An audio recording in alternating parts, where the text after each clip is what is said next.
10 years have passed since Cravenhold fell. 10 years since the Arcanum's grip on magic was shattered. 10 years since a silver-haired girl chose sacrifice over survival and changed the kingdom forever. The village of Thornhaven sits in the Northern Territories, prosperous and peaceful. Fields stretch golden under autumn sun. Children practice simple cantrips in the square, making lights dance and stones float. Magic belongs to everyone now, or to no one. The distinction has ceased to matter. But beneath the prosperity, something stirs. In the village well, the water has begun to taste wrong. Not poisoned, wrong. As though it remembers being something other than water and is slowly forgetting how to be what it is. The crops in the eastern fields grow too quickly, ripening in days instead of weeks. They taste of nothing. Empty calories, hollow sustenance. And at night, some villagers wake from dreams they cannot remember, speaking words and languages that predate human tongues, their eyes reflecting light that isn't there. No one speaks of these things. Not yet. Fear is a seed that takes time to germinate. If you're enjoying this story, please like and subscribe. Also tell us where you are watching from. In the village's modest hall, a young woman named Sarah sits before a table covered in books, histories, grimoires, journals salvaged from the Arcanum's ruins. She is 23, born the year before Cravenhold fell, too young to remember the old tyranny, but old enough to have grown up in its shadow. Her hair is dark, cut short for practicality. Her hands bear the calluses of someone who works with both pen and plow. But her eyes carry something else. A depth that suggests she sees more than what exists in the present moment. She has been experiencing the visions for 3 months now. Not dreams, visions. Memories that are not hers, bleeding through from somewhere else, someone else. She sees through silver eyes, feels crimson flames burning in palms that are not her own, experiences the weight of a sacrifice made before she was born. She sees the girl who broke the Arcanum, not as history records her, not as the memorial stone depicts her, but as she truly was. Terrified, determined, certain that death was preferable to the alternative. Sarah doesn't understand why she receives these visions. She has no special bloodline, no particular magical gift beyond the common aptitude most people now possess. She is ordinary in every measurable way, except for the visions, and the growing certainty that something is terribly wrong. The book before her is a journal recovered from Cravenhold's ruins, written by the High Magister himself. Most of it is self-aggrandizing justification for atrocities. But buried in the rhetoric, she's found references to something called the Sealed Ones. Ancient powers, entities that existed before humanity learned to shape magic. Things that the early Arcanum bound and imprisoned using rituals that required constant reinforcement, constant attention, constant power. Power that no longer exists in centralized form. Power that has been dispersed across thousands of amateur practitioners who don't know they're supposed to be maintaining ancient seals they've never heard of. The equations are simple. Terrible, but simple. Seal minus power equals freedom. And freedom, for some things, means catastrophe. Sarah's research is interrupted by screaming. She runs to the square, finds villagers gathered in a circle, staring at something in the well. The children who were practicing magic moments ago now huddle behind their parents, magic forgotten, instinct overriding education. At the well's edge, the village elder, a man named Thomas who fought in the minor wars before magic was freed, stares down into darkness with an expression of profound wrongness on his face. Sarah pushes through the crowd, looks down. The water is gone. Not dried up, not drained. Gone. The well descends into darkness that is absolute, that swallows light rather than merely obscuring it. And from that darkness rises a sound, not a voice, but something that might have once been a voice before it forgot how voices work. It speaks a single word in a language Sarah shouldn't understand, but does, because the visions have taught her things she never learned. Hungry. The darkness surges upward. Not water, not shadow, something between states, something that exists as pure need given semi-physical form. It reaches for Thomas. Sarah's hands move before her conscious mind catches up. The gestures are not ones she's practiced. They come from muscle memory that isn't hers, from the visions, from borrowed experiences bleeding through time. Crimson flames erupt from her palms. Not as powerful as what the silver-haired girl wielded. Not as refined, but real, present. burning. The flames meet the darkness. For a moment, they cancel each other, existence and unexistence finding temporary equilibrium. Then the darkness recoils, withdrawing back into the well, leaving behind only the fading echo of that terrible word. Hungry. Silence fills the square. Every eye turns to Sarah. Her hands still burn with crimson light she doesn't understand how to dismiss. Thomas speaks first, his voice shaking. That magic. That was Nethermancer fire. Where did you learn that? She didn't learn it. She remembered it. But explaining that would require explaining the visions, and she doesn't understand them well enough to put into words. The flames finally gutter and die. Sarah's hands shake. She has never cast magic of that magnitude, never even attempted anything beyond the simple cantrips everyone learns. I don't know, she says, and it's the truth. I don't know, but she needs to find out. Because if the thing in the well is one of the sealed ones, if the Arcanum's warnings were real, then the kingdom is in danger that no one is prepared to face. 200 miles south, in what remains of Cravenhold, something else wakes. The ruins have become a pilgrimage site of sorts. People come to see where the Arcanum fell, to touch the stones where tyranny ended, to leave flowers at the edge of the rubble. Today, the ruins are empty. The pilgrims have stopped coming. No one can articulate why, but standing near the collapsed fortress has begun to feel wrong. Like standing too close to a grave that isn't quite finished with its occupant. Beneath tons of rubble, in spaces that shouldn't exist, 3 figures stir. The High Magister opens his eyes. They no longer burn with emerald fire. That power was stripped away, drained by the magical seed's implosion. But they still see, still calculate, still plan. Beside him, the masked Magister's fingers twitch. Her mask is gone, her ancient face fully revealed, but in the darkness beneath the stones, appearances matter less than intention. The elderly Magister with empty eyes opens her mouth, speaks words that echo from everywhere and nowhere. The seals are failing. The High Magister's lips curve into something that might be a smile if smiles were meant to express vindication rather than joy. Right on schedule. 300 miles west, in a military outpost that has become obsolete in the decades since magic was freed, a former Arcanum apprentice named Kale sharpens a sword he shouldn't need anymore. He is 31, scarred by choices made and not made. He served the Arcanum for 5 years before their fall, young and ambitious and convinced that centralized power was the only bulwark against chaos. He was wrong. The decade since has proven that. Magic distributed freely hasn't led to the disasters the Arcanum predicted. People have learned, adapted, grown. But Kale carries guilt like a second skin. He remembers the rituals he participated in, the children taken, the life force harvested. He was following orders, he tells himself. He was young, he tells himself. He didn't know, he tells himself. All true. None of it sufficient for forgiveness. So he stays at the outpost, training soldiers in defensive magic, preparing for threats that no longer come. Penance through preparation. Redemption through readiness. Tonight, that readiness is tested. The alarm bells begin ringing at midnight. Not the normal warning system. Those bells melted into slag an hour ago, turned to liquid metal by heat that appeared from nowhere. Kale runs to the walls, looks east toward the forest. The trees are moving wrong, not swaying in wind, writhing. Branches twist into shapes that hurt to perceive, configurations that violate principles of geometry and growth. And from the forest comes sound, laughter that predates humor, that exists as pure mockery of mortal forms. The Pale Court has returned. Kale has read about them in the restricted Arcanum texts.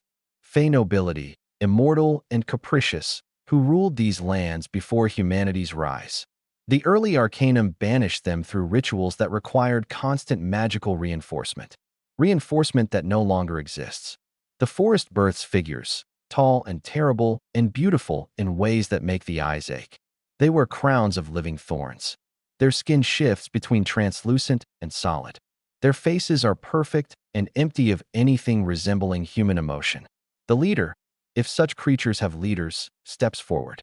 Its voice is silver bells and breaking glass. The bindings have weakened. We have returned to reclaim what was stolen. These lands were ours before your ancestors learned to walk upright. They will be ours again. Kale's hand finds his sword. Magic would be more effective, but the blade is familiar, and familiarity breeds confidence. The Arcanum is gone. We are not them. We have no quarrel with you. The Fae tilts its head, studying him like a curiosity. You are their teachings. You smell of their magics. You are them, child of brief years, whether you accept the mantle or not. It raises one hand. The air between them crystallizes into thorns the size of spears, each one sharp enough to separate soul from body. Kale doesn't think. Thinking takes time he doesn't have. He moves on instinct, on training, on muscle memory carved by 5 years of Arcanum discipline. His left hand traces a barrier sigil. Blue light flares, solidifying into a shield that catches the thorn spears. They shatter against it, fragments embedding in the shield's surface. His right hand draws the sword, not to strike, to channel. The blade becomes conduit, focusing his magic into a cutting edge that exists simultaneously as steel and spell. He closes the distance. Strikes. The Fae dissolves into mist, reforms 3 paces away. It's laughing, that terrible crystalline sound. You have skill, more than most of your mayfly kind. But skill is not enough. More Fae emerge from the forest. Dozens. Scores. An army of immortals who have been waiting a very long time for this moment. Kale realizes he cannot win, cannot even survive. But he can delay, can sound the warning, can ensure that others prepare for what's coming. He slams his sword into the ground, speaks words in the old tongue, the language the Arcanum used for their most powerful workings. The blade explodes in a pillar of light that reaches the sky, bright as noon, visible for miles. A signal flare, a warning, a beginning. The Fae scream as the light touches them, burning without heat, unraveling their forms. But there are too many, and Kale's power is finite. He falls to one knee, then both. The light fades. The Fae advance. The leader stands over him, thorn crown glinting in starlight. You have courage. In another age, we might have made you a knight of our court. But these are not those times. It raises its hand for the final blow. Then Kale's vision explodes with crimson light. Sarah doesn't know how she crossed 200 miles in a single night. Doesn't know how she found this specific outpost among dozens. Doesn't know how she channeled power far beyond her normal capacity. But she's here. And the crimson flames that pour from her hands are real enough, bright enough, hot enough to drive the Fae back, to create a circle of safety around the fallen soldier. The visions guided her, showed her the way, lent her strength that isn't hers. She is channeling the echo of a dead girl's power, and it should be impossible, but nothing about the last day has been possible, so she accepts impossibility and acts. The Fae leader studies her with interest rather than anger. Another mortal wielding dead embers. How curious. The child of the fallen house burns even in memory. Sarah doesn't respond. Saves her breath for maintaining the flames, for keeping the protective circle intact. Behind her, Kale climbs to his feet, studies her with an expression of recognition, not of her specifically, but of the magic she wields. You're using Nethermancer techniques, he says. That style died with the last resistance. Not died, Sarah manages through gritted teeth. Remembered. The Fae circle them, patient and terrible. They have time. All the time in the world. And mortal power, no matter how impressively wielded, is finite. Sarah feels it, the flames beginning to gutter, her borrowed strength draining. She can hold them for minutes more. Maybe an hour if she's willing to burn herself as fuel. Not long enough. Then the earth itself cracks open, and something worse emerges. It rises from below, from caves and caverns and forgotten deep places. Its form is difficult to perceive, constantly shifting between solid, liquid, gas, and states that don't have names. Where it moves, reality becomes uncertain, properties of matter and energy becoming suggestions rather than laws. The devourer beneath. Another of the sealed ones, freed by failing bindings. It doesn't speak, doesn't need to. Its nature is communication enough. It consumes. The Fae recognize the threat. Ancient predator recognizing ancient predator. The leader gestures, and the pale court withdraws into the forest, tactical retreat rather than cowardice. They will wait. Watch. See if the mortals survive this new threat. If not, there will be time enough to reclaim the lands from whoever, whatever, remains. Sarah and Kale stand alone before the devourer. Well, Kale says with the humor of those who expect to die shortly, I don't suppose you have a plan? Sarah's crimson flames gutter and die. She has nothing left. the borrowed power spent, the visions silent, leaving only her ordinary self facing an extraordinary threat. Run, she says. That's the plan. Run and warn everyone we can. The devourer flows toward them, inevitable as tide, as time, as entropy itself. Then a third voice cuts through the darkness. Not the plan I'd have chosen, but it has its merits. A figure drops from the sky, not falling, but descending with controlled purpose. He is young, perhaps 25, wearing armor that shifts colors like oil on water. His hands crackle with lightning, and his eyes burn with intensity that borders on madness. His name is Ren, though they won't learn that for several more minutes. He is a wanderer, a warrior mage from the Eastern Kingdoms where magic has always been more martial art than academic discipline. He has been hunting the devourer for 3 weeks, tracking it through 6 destroyed villages. He has lost people to it. Friends, lovers, a younger sister who thought she could fight anything. She was wrong. But Ren learned from her death, learned what works and what doesn't, learned that the devourer can be hurt, can be driven back, if you're willing to pay the cost. He thrusts both hands forward. Lightning pours forth, not as bolts, but as a continuous stream, a river of electrical fury that strikes the devourer's mass. It recoils, not in pain. Pain implies sensation, and the devourer exists beyond such things, but in response to force applied. Physics still applies, even to entities that violate reality's rules. Ren glances back at Sarah and Kale.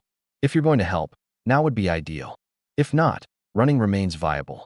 Kale summons what power he has left. His magic is weak, drained by the earlier combat, but he focuses it into precision rather than power. Creates barriers not to block the devourer, but to channel it, to direct its movement into predictable patterns. Sarah reaches for her magic and finds something else. The visions return, stronger than before. She doesn't just see through the dead girl's eyes now. She feels her presence, her consciousness, brushing against her own. The girl who broke the arcanum isn't entirely gone. Part of her merged with the magical seed when it detonated, became part of the magic itself. And that part has been watching, waiting, searching for someone who could serve as anchor point, as vessel, as continuation of interrupted work. Sarah understands in that moment. She was never random. The visions chose her because she has the capacity to bear them, to carry forward a legacy she never asked for. She can refuse, can sever the connection, return to ordinary life, let others handle the returning threats. Or she can accept, can become the conduit for power that shouldn't exist anymore, can take up a war that should have ended 10 years ago. It's not really a choice. Not when people are dying. Not when the alternative is watching the world burn. She accepts. Power floods through her, not borrowed now, but shared. A partnership between past and present, between sacrifice made and sacrifice ongoing. Her hands ignite with crimson flames that dwarf what she wielded before. Her eyes shift from brown to violet gold. Her scars, the ones she never had, begin appearing on her skin, writing themselves in blood and magic. She is not possessed, not replaced, still herself, but herself plus something more. An echo given voice, a memory given form. The 3 of them, warrior, mage, and conduit, stand together against the devourer. What follows is not a battle. Battles have tactics, strategy, turns. This is pure violence, magic unleashed without restraint. 3 different traditions of power focused on a single purpose, survival. Ren's lightning creates patterns of force, electrical cages that constrain the devourer's movement. Kale's barriers provide structure, framework, preventing the entity from simply flowing around their attacks. And Sarah's flames, the echo's flames, burn with heat that shouldn't exist, that operates on principles of existence rather than mere temperature. The devourer rides, contorts. For the first time since its release, it encounters genuine resistance. But they are 3 mortals with finite power facing an entity that has consumed entire civilizations in ages past. Mathematics remains unkind. Ren's lightning begins to falter. Kale's barriers crack. Sarah's flames gutter. The devourer surges forward. Then the ground beneath them begins to glow. Runes appear in the earth. Old arcanum binding sigils, dormant for a decade but not entirely gone. Someone carved them here long ago, part of the network of seals that kept the sealed ones contained. They are weak now, power depleted, but not entirely dead. And the combined magic of three practitioners fighting for their lives is enough to reignite them, briefly, partially. The devourer finds itself pulled downward, drawn back toward its prison. It resists with force that cracks the earth, that creates tremors felt for miles. But resistance is not enough. The seals, temporarily restored, drag it back into the deep places. Not permanently. The power won't hold for long, but enough. Enough to buy time. The devourer vanishes beneath the earth. The glowing runes fade. Silence falls, broken only by three people collapsing from exhaustion. They recover slowly. Ren produces water from nowhere. A cantrip so simple it barely qualifies as magic, but welcome nonetheless. They drink. They breathe. They process having survived what they shouldn't have. Kale speaks first. The seals are failing. All of them. Not just here. Ren nods. I've been tracking the devourer's emergence pattern. 6 villages destroyed in 3 weeks, each one sitting on top of what the old maps mark as seal sites. Every place the Arcanum reinforced the bindings. Sarah finds her voice, though it emerges rougher than expected. The Pale Court is moving too. And if I'm right about the texts I've been reading, there's a third threat. Something called the Fractured God. Kale's face pales. I've heard of that. The Arcanum's most closely guarded secret. A deity they imprisoned, broke into pieces, scattered across the kingdom. If its fragments are being released, they look at each other, understanding dawning. 1 threat might be manageable. 2 would stretch resources thin. 3 is catastrophe. And they are just 3 people, talented, determined, but ultimately finite. We need help, Sarah says. Need to gather others. Need to establish some kind of coordination. Ren's laugh is bitter. You mean establish centralized authority? Rebuild exactly what the girl who died to free us destroyed? No, Kale says quietly. Not centralized. Distributed. A network instead of a hierarchy. Share information, coordinate efforts, but no one person or group holding all the power. It could work, Sarah says, though uncertainty threads her words. If we can convince enough people. If we can move fast enough. Big ifs, Ren observes. But I suppose we don't have the luxury of better options. They stand. 3 strangers who have become allies through necessity, bound together by survival and purpose. Sarah looks at her hands, still marked by scars that wrote themselves during the battle. She can feel the echo's presence now, a separate consciousness sharing her awareness. It doesn't speak, but it offers knowledge, experience, power. A partnership. A legacy continued. She will need all of it for what comes next. Far to the south, beneath Cravenhold's ruins, the High Magister listens to reports from the darkness. The girl's echo has found an anchor. The old soldier seeks redemption. The Eastern warrior hunts revenge. They survive the devourer. Interesting, he murmurs. Not what I'd have predicted. The masked Magister's voice emerges from shadows. Should we intervene? Stop them before they organize resistance? No. Let them gather their forces. Let them think they can succeed where the Arcanum did not. Let them exhaust themselves fighting the sealed ones. And when they fail, when the kingdom descends into chaos, then we emerge. Offer the only solution that has ever worked. Order through power, peace through control. They'll accept it willingly this time. They'll beg for it. The elderly Magister speaks, her voice echoing from everywhere. And if they succeed? If they find a better way? The High Magister's laugh is dry as ancient parchment. Then we'll have learned something truly remarkable. But I'm not worried. History has a pattern. Chaos breeds tyranny. Fear demands authority. Give them time, and they'll rebuild exactly what we were. Only less experienced, less effective. We'll be ready to guide them. For their own good, of course. The 3 Magisters settle back into patient darkness, watching, waiting, playing the longest game of all. Sarah, Kale, and Ren begin their journey south, toward villages that might provide allies, toward survivors of the Arcanum's fall who might possess knowledge, toward any source of power that might turn the tide. They don't know about the Magisters waiting beneath Cravenhold. Don't know about the fractured god's pieces being collected by a growing cult. Don't know the full scope of what they're facing. But they know enough. Know that doing nothing means death. Know that the freedom won 10 years ago is meaningless if everyone dies to enjoy it. Know that sometimes the only way forward is through fire. Sarah's hands ignite with crimson flames as they walk, lighting the path ahead. The echo's power, steady and sure, a promise that they don't face this alone. Behind them, in the forest, the Pale Court watches, waiting for mortals to weaken each other before making their move. Beneath them, the Devourer tests the weakened seals, probing for cracks, patient as stone. Above them, storm clouds gather, unnatural formations that move against the wind, carrying darkness that feels aware, feels hungry.